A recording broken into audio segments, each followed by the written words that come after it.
What is going on, nerds and nerdettes? It's your boy Stevie B with this week's haul video. Got a good one for you today. I got some books in here I'm excited about. One book in particular that has been on my watch list for months and months and months, and I just hadn't pulled the trigger on it because I was a little confused on it, but we'll get into it. Oh, what's today's hot button topic? Oh yeah, Little Mermaid. Yeah, okay. I'm not going to go into a big diatribe on the Little Mermaid thing because, quite honestly, I could give two shits about Little Mermaid. I really do. I don't care. I don't care enough to have an opinion one way or another. All I will say is this much. I like Halle Berry. And if she pulls it off and it's a good movie, who cares? Who cares that they changed her race? Because let me tell you, they've done it before. And it's worked. Michael Clark Duncan as Kingpin. Fuck. Dude, he knocked it out of the park. I don't care what anybody says. I don't care how bad that movie is, or you think that movie is, because I personally thought it was pretty great. The story writing, but Ben Affleck, I thought he played Daredevil perfectly. Michael Clark Duncan killed it as Kingpin. Thought he was awesome. Nick Fury. Who doesn't like Sam Jackson as Nick Fury? It was a white dude in the comics. Started off as a white dude, and then they cast Sam Jackson to play him, and then changed the comic book because he was so good. Maybe I got that twisted a little bit. I'm pretty sure that's how it went down, but either or. I know Nick Fury originally was a white dude, and Sam Jackson killed it. He just killed it as a so. And those are things that I have a vested interest in, and it was cool. They killed it. Did I kind of give it the old side eye when I heard? Did I like Michael Clark Duncan playing Kingpin? Okay, but I watched it. Fantastic. So I treat Little Mermaid. Well, no, I won't, because I have no intentions of watching Little Mermaid whatsoever. Not because of the of the race swap, it's because I could care less about Little Mermaid one way or another. Anyway, that's all I'm going to say about the whole thing. If Little Mermaid is your thing, and you are a diehard Little Mermaid fan, and how dare they screw with tradition, whatever, I would strongly suggest watch the movie. Give it a chance. You never know. It may be fantastic. Halle Berry may do a fantastic job. You might have to. It's better to give it the benefit of the doubt. That way, if you're wrong, you don't have to eat shit. And if that movie turns out to be absolutely fantastic, all you people that bitched about it will have to eat shit. So save yourself some room for dessert. Don't fill up on shit now, because you never know. But anyway, as I said, again, that is all I'll say about it. Let's get into this week's haul. And right off the bat, it's my Midtown haul. Again, same shit everybody's getting, but possibly not. First up, Daredevil number 3. I really need to start on this because I got on this because I wanted a jumping off point. And so I did. I got one, and Zdarsky on it. It's probably pretty good. If you've read any of this Daredevil, let me know. Is it any good, or am I wasting my time with it? Next up, I finally bought another Batman book. It's been a while since I got some Batman, but this one sounded intriguing to me. I guess Robin is possessed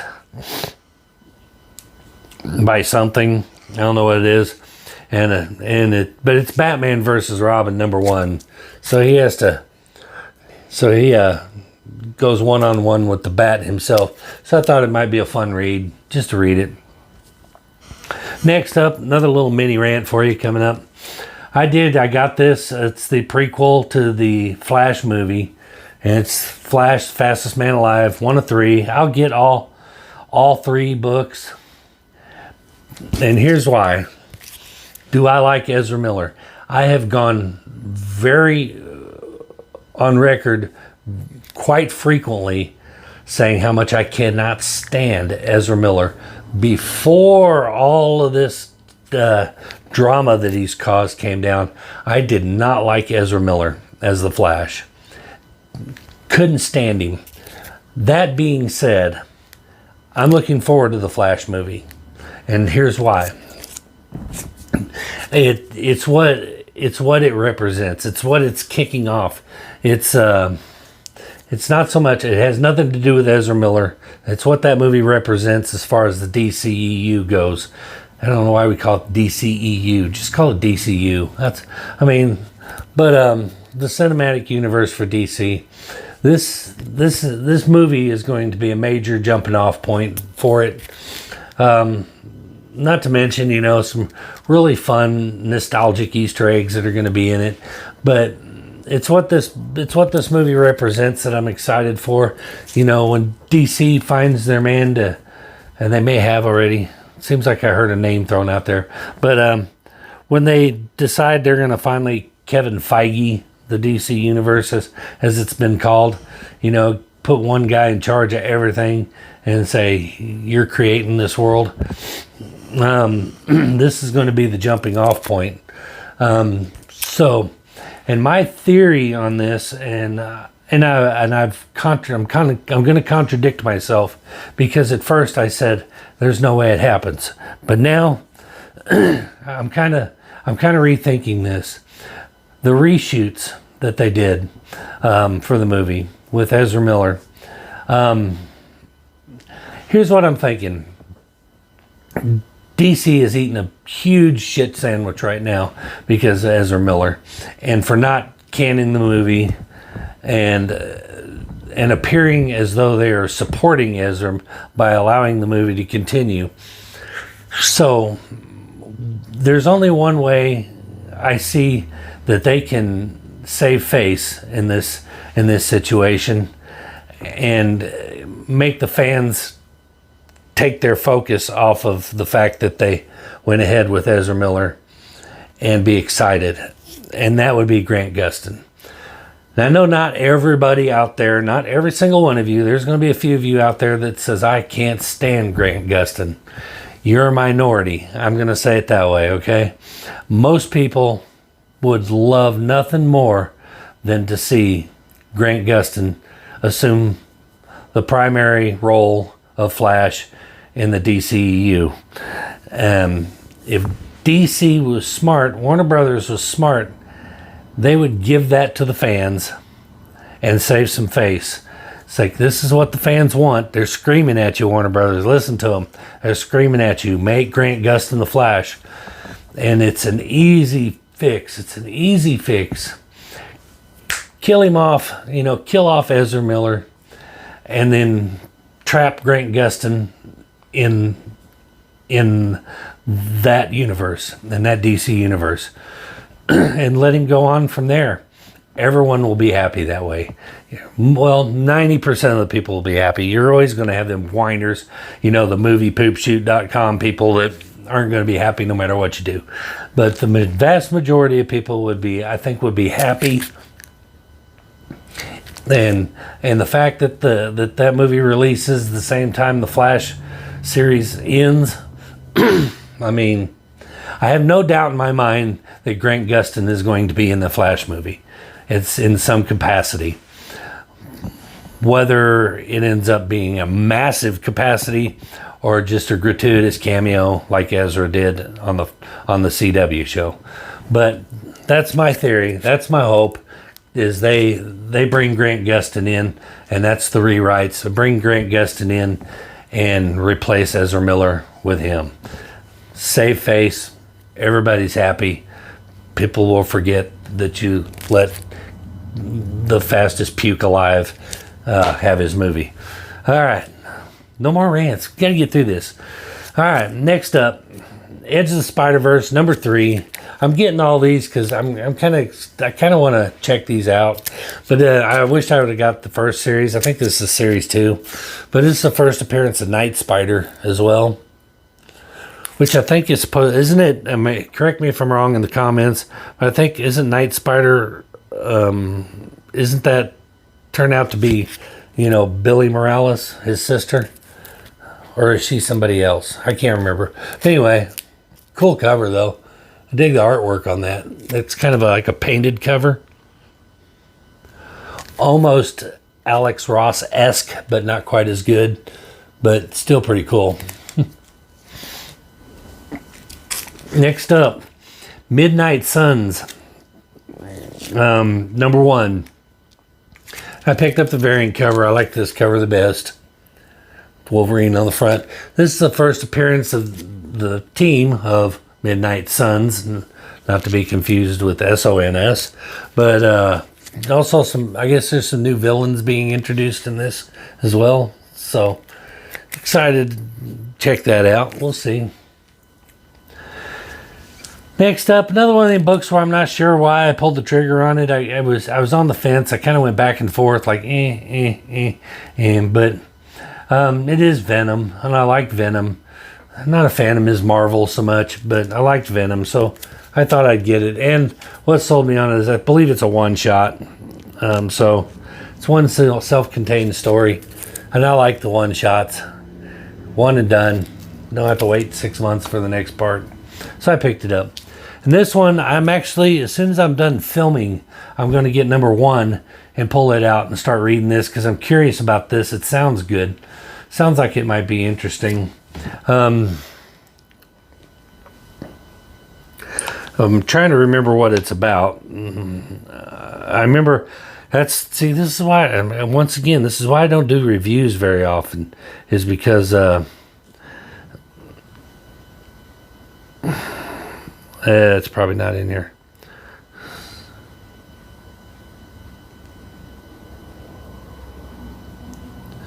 Yeah, it's not in here. Anyway, the review's gone.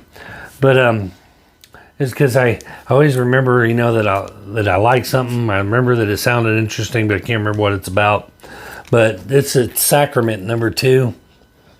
So I'm going to give it a shot. It sounded intriguing enough for me to buy number 1 and number 2. So I'm going to crack that open tonight and give it a read, and I'll let you know. Next up, this was just so dumb that I had to have it. It just sounds so dumb that I had to have it, and I bet it's fantastic. These are the dumb things that get optioned for movies. So this is going to be one of those ones that's going to get optioned. You watch. But it's Sergeant Werewolf from Black Caravan Comics, number 1. And we got some Nazi paraphernalia. I'm surprised they didn't recall this one, but because you know if you have a swastika on there, got to ban them. But anyway, pretty cool. I'm gonna read it. I am. And next up, we got Venom number 10. I think this is they mentioned a 7th Venom in this, who made an appearance in the Free Comic Book Day, the Spider-Man Venom Free Comic Book Day, as like a disembodied set of eyeballs or something. But I guess they're going to do something with that character. So if you got that Free Comic Book Day thing, might be worth holding on to. Next up, I had to pick this one up because even though I don't buy that much of them, I think it's a cool character. And there's a lot of characters I think that are really cool, even though I don't really buy them. Like Lady Death is one of them. That's a great character, but I don't collect any Lady Death for some reason. This is another one, was Witchblade.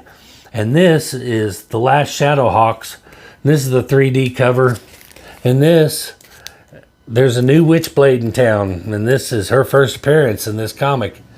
And I kind of sucked that I got the 3D version. And this is some kind of Liefeld homage cover or something, I think. But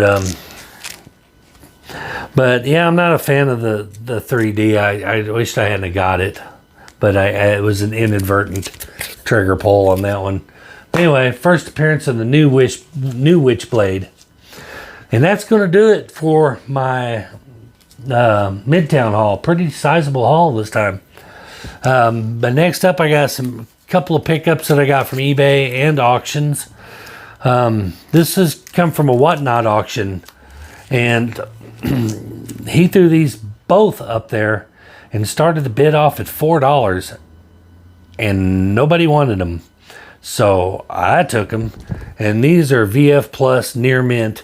The number 2 is probably VF Plus with a pressable defect on the spine, but it doesn't break color, but I think you could press out easy if you wanted to have it pressed. I'm not that concerned. The other one is pretty near mint, honestly. But it's Crisis on Infinite Earths, number 2 and number 6. First cameo and first full appearance of the Anti-Monitor. So, I mean, these are key books, pretty good key books, and $4 for both of them. I was like, nobody wants them, I'll take them. And this was an eBay purchase. I found a store, he had a lot of cool books, reasonably priced. He combined shipping. So I went shopping and I bought 4 from him. I got 4 more that I'm looking at. This was, he had some Spectacular Spider-Man, a run of those, and one regular Spider-Man, 90s Spider-Man that I wanted. But this is Spectacular Spider-Man number 43. And this is the first appearance of Madame Belladonna and Roderick Kingsley, who later, becomes Hobgoblin. So kind of a cool little key, a little minor key for the, I think I paid $3.99, $4 for it or whatever. So I thought I'd pick one up. This one I already have, but this one I believe I thought might be in better condition. Looking at the pictures, and I was right. It is in better condition than the one I have. The more of that foily goodness. It's Spectacular 200. And this is the death of Harry Osborn. Death. Nobody dies in comics. But got that foily goodness. I went ahead and threw it in there. I think he went, like I said, $3 or $4 for it. And Spectacular 178. And this is the first appearance of Dr. Ashley Kafka. So this is a nice little minor key to have. And it was in really good shape. I mean, one little spine tick, well, two little spine ticks that are hairline ticks that break color. And it looks like there's a little bit of chipping at the very bottom corner. I mean, we're talking minor down there in this, in the spine ticks. I don't even know if you can see them if the camera will pick them up. And you probably don't really even care that much. Well, the camera ain't even gonna pick it up. It's so tiny. There's one. Yeah. But anyway. No biggie. Like I said, probably didn't pick it up because it wasn't holding the spine up there. There's one. Okay. It helps to hold the spine up there. I'm holding the edge of the book. Yeah, I know. Crack kills. And there's 2. But anyway, cool book to have. I'm dragging this out. And this one I was excited to get because not only do I love this cover, it's a minor key. And, I'm starting to pick up these Scarlet Spider-Man keys, which I was doing before they announced him in the Edge of the Spider-Verse 2 movie. So this is Spider-Man number 52, second appearance of the Scarlet Spider, and the first time he is referred to as the Scarlet Spider. Also, Venom. So, and this one's in near mint. This is a beautiful copy. I was ecstatic to get this one like that. So, awesome. And this one was also off of eBay. This one I just bought because I have the other cover and I wanted both covers, because this is the first intentional variant cover ever made. It is that one, but it is cover B, A. I actually think this was cover A, and that was cover B, if I'm not mistaken. But first time there were two two covers offered for the same comic book that weren't like, newsstand versus direct or misprints or something like this. Two absolutely different covers. First time they ever did that was Man of Steel #1. And another eBay pickup that I actually went after it for one book, but he had 3 in there for the price. So I picked up the other 2 anyway. So they were little minor keys too. For the price, couldn't pass it up. This one's got a few conditions. It's got some color breaking spine tick.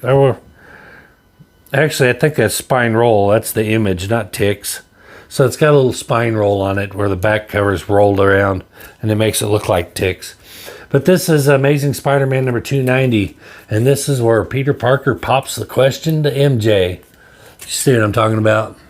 I thought those were ticks at first. But it's actually the image rolled up. There you go. It's the image on the other side that's kind of rolled over onto the front. So it's in pretty good condition other than that spine roll. And this is another one that got thrown in. I already have a copy of this, but it doesn't hurt to have 2. This one does have 1 or 2 little spine ticks on it. So I think the copy I have is actually better. And I believe it's a newsstand. But this is a ASM 253, the first appearance of Richard Fisk as the Rose. So a little minor key. So I was happy to get that for the price. This is the book I was after, and this one's got some conditions, probably worse than I was